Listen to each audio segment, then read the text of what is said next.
बिस्मिल्लाहिर्रहमानिर्रहीम। अभी हम स्टार्ट करेंगे chapter number 1 class 6। Chapter start करने से पहले अगर आपने ये चैनल सब्सक्राइब नहीं किया तो काइंडली चैनल को सब्सक्राइब कर लें और इस वीडियो को ज़्यादा से ज़्यादा शेयर करें ताकि बेटे और बेटियों को इन वीडियो से फ़ायदा हो सके। चैप्टर नंबर 1 है सेट्स के बारे में। चैप्टर का नेम भी सेट्स है। तो एक्सरसाइज स्टार्ट करने से पहले कुछ बेसिक्स हैं इस एक्सरसाइज की, उनके बारे में बात कर लेते हैं कि सेट जो है वो होता क्या है, इसका कॉन्सेप्ट क्या है। आपने अक्सर ये सुना होगा कि हम लोग अपनी आम ज़िंदगी में ये अल्फाज इस्तेमाल करते हैं कि जैसे टीम ऑफ प्लेयर्स की जो है टीम होती है, जैसे हॉकी, क्रिकेट, फुटबॉल। तो उनके बारे में जब हमने बात करनी होती है हम कहते हैं ये फुटबॉल की टीम है, ये हॉकी की टीम है, ठीक है। टीम ऑफ प्लेयर्स हम ऐसी जो है वो वर्डिंग यूज़ करते हैं। बंच ऑफ फ्लावर्स यानी जो गुलदस्ता होता है फूलों का। स्वार्म ऑफ बर्ड्स जो परिंदे हैं उनका होल।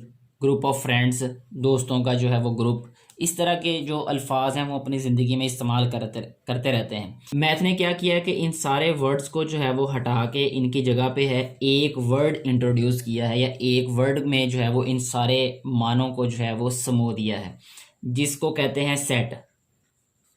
यानी मैथ में हम जब भी ये वाला वर्ड पढ़ेंगे सेट, तो उसका मतलब टीम ऑफ प्लेयर्स हो सकता है, यानी सेट ऑफ फ्लावर्स हो सकता है, सेट ऑफ बर्ड्स हो सकता है, सेट ऑफ फ्रेंड्स हो सकता है। यानी मुख्तलिफ अल्फाज इस्तेमाल करने के बजाय सिर्फ एक लफ्ज़ इस्तेमाल किया रहेगा मैथ में।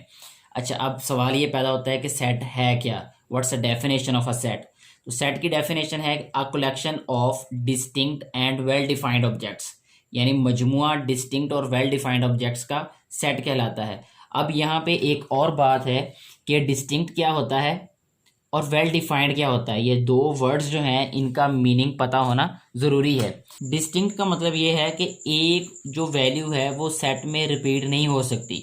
वो हर जो वैल्यू है, हर नंबर, अगर हम उसको नंबर कहें या कोई भी वैल्यू कहें, वो सिर्फ एक दफ़ा ही सेट में आ सकती है, एक से ज़्यादा दफ़ा वो रिपीट नहीं हो सकती। तो ये होगा डिस्टिंक्ट होना सेट का।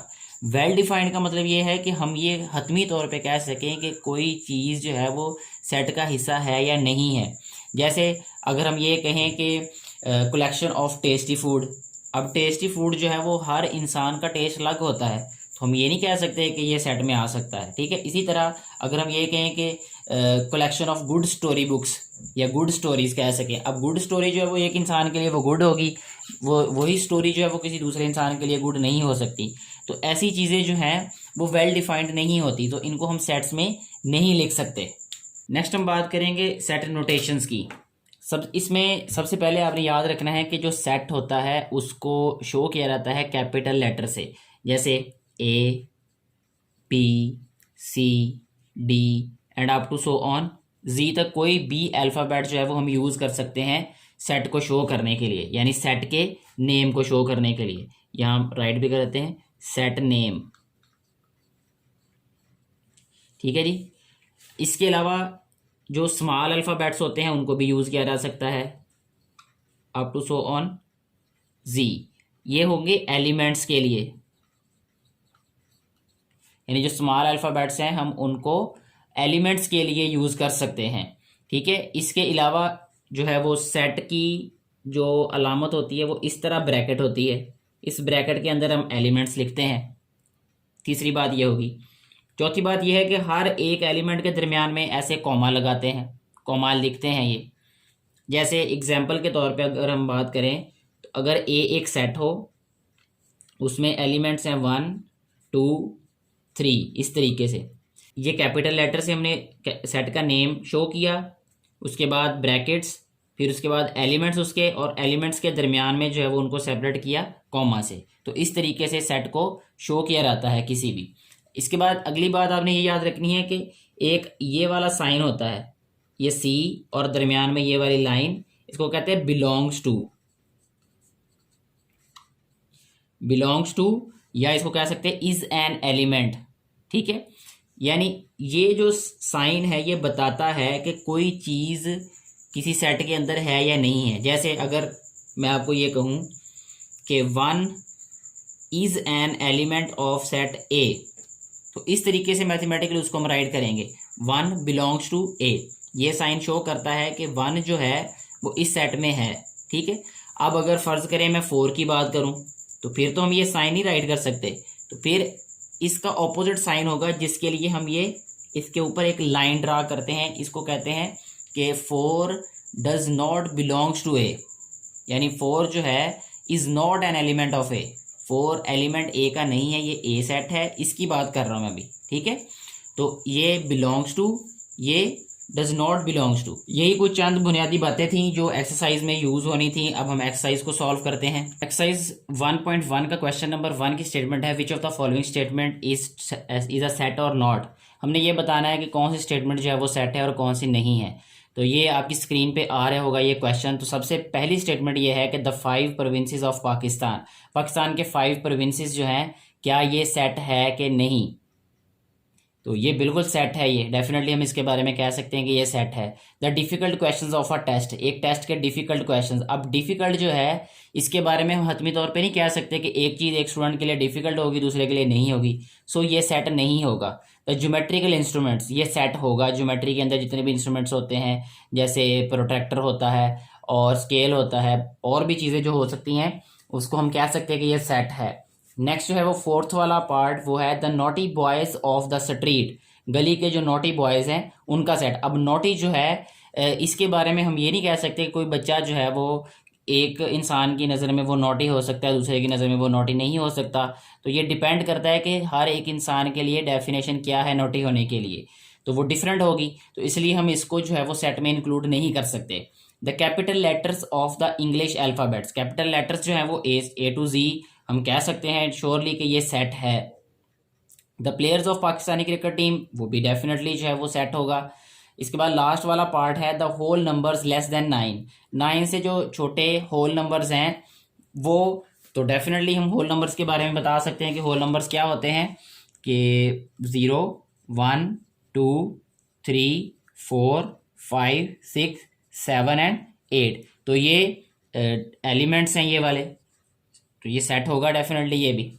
नेक्स्ट क्वेश्चन नंबर 2, जिसकी स्टेटमेंट है if A is equal to A E I O U and B is equal to A B C up to so on G, then which of the following statements are true और false. यानी A B sets हमें दिए हुए हैं और नीचे statements दी हैं। हमने ये बताना है कि कौन सी स्टेटमेंट्स ठीक हैं और कौन सी ठीक नहीं है, यानी कौन सी ट्रू है और कौन सी फॉल्स। मैं ट्रू के लिए टी यूज़ करूँगा और फॉल्स के लिए एफ यूज़ करूँगा यहाँ पे। ए बिलोंग्स टू ए, यानी ए is an element of set ए, तो ए में होगा क्योंकि ए वॉवल होता है, तो इसको हम राइट करेंगे T. B is an element of A, A के अंदर बी है नहीं है, तो इसको हम राइट करेंगे F. D is not an element of A, D जो है वो ए का एलिमेंट नहीं है, तो ये ट्रू है, ये बिल्कुल नहीं है वो। E is not an element of B, B में ई नहीं है, ए टू जी सारे के सारे एलिमेंट्स हैं, तो ई भी होगा, तो उसने कहा नहीं है, तो ये क्या होगी false statement. I is an element of B, I B का एलिमेंट है, तो डेफिनेटली है, उसके तो सारे एलिमेंट्स होंगे A to G. I is an element of A का बी एलिमेंट है, तो इसको भी हम ट्रू कहेंगे क्योंकि ये वोवल्स लिखे हुए और वोवल्स में आई भी आता है। F is an element of A, ये फॉल्स है, एफ नहीं है।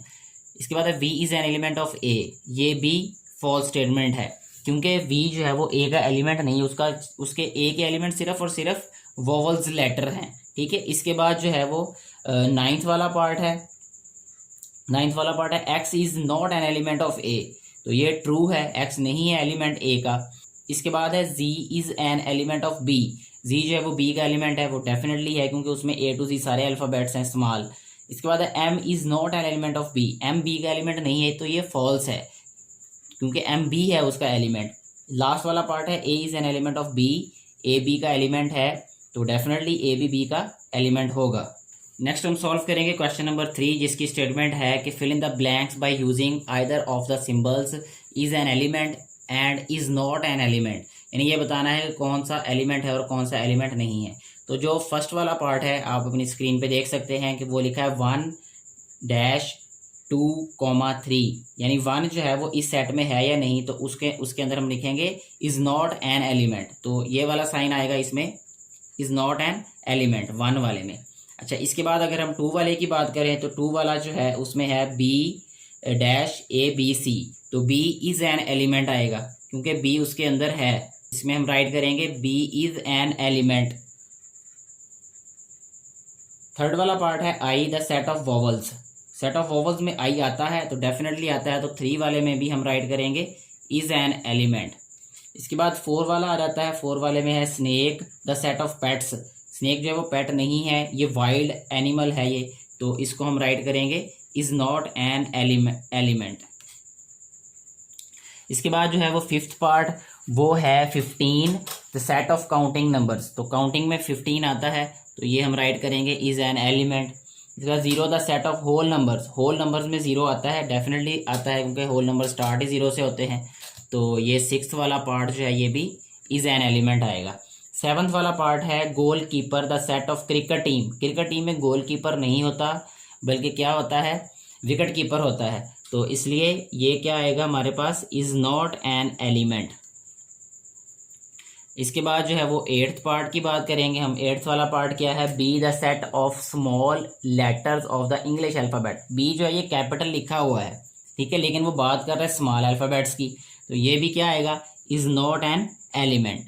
इसके बाद 9th वाला पार्ट है, उसमें लिखा हुआ है notebook the set of articles of school bag. School bag के जो आर्टिकल्स होते हैं, उसमें जो चीज़ें होती हैं, उसमें नोटबुक आती है, डेफिनेटली आती है, तो हम कहेंगे यहाँ पे इज एन एलिमेंट।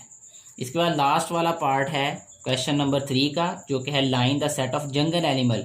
जंगल के जो एनिमल्स हैं उसमें लाइन का नेम आता है, लाइन आता है कि नहीं आता, डेफिनेटली आता है, तो हम कहेंगे इज एन एलिमेंट। तो ये क्वेश्चन नंबर 3 हमारा सॉल्व हो जाता है इस तरीके से।